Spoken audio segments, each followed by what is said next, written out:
many fathers are MIA. Too many fathers are AWOL. You and I know this is true everywhere, but nowhere is it more true than in the African-American community. We know the statistics that children who grow up without a father are 5 times more likely to live in poverty and commit crime. They're 9 times more likely to drop out of school, 20 times more likely to end up in prison.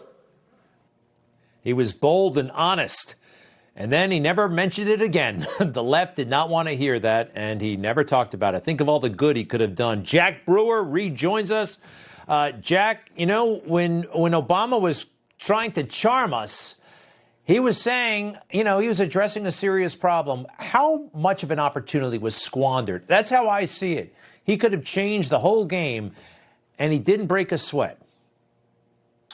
Yeah, it has definitely been a disappointment, you know, over the past decade of watching a lot of our cities corrode from inside, and watching the bloodshed on our streets, and watching the dropout rate continue to rise for particularly boys of color. And so I serve on the federal commission for the social status of Black men and boys. And I think this commission is here as a direct result of inaction by presidents like Barack Obama, who had such an amazing opportunity before him to be able to speak into the community as a father figure, really to get everyone to stand up. And so I think our country is paying for that now. Whenever you have a population like young Black men who are shooting each other at the rate that they are. I mean, just this year in the city of Chicago, over 400 kids have been killed by other kids in the streets. And so when you see these rates so high that Barack Obama just quoted,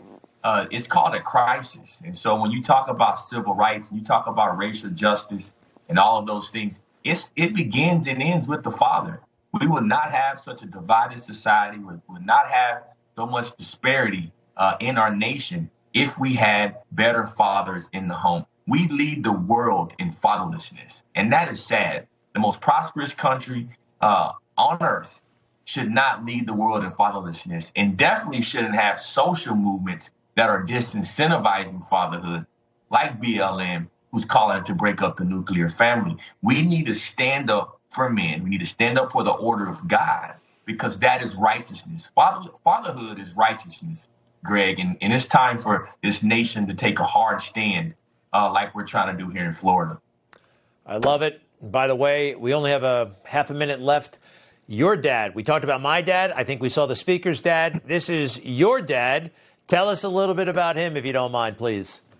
God bless Eddie Jack, man. I see him. It brings tears in my eyes. He's still here with me, and I still love hearing his voice. He was my coach. He was my mentor. He used to walk around the house and say, "You can be whoever you want to be."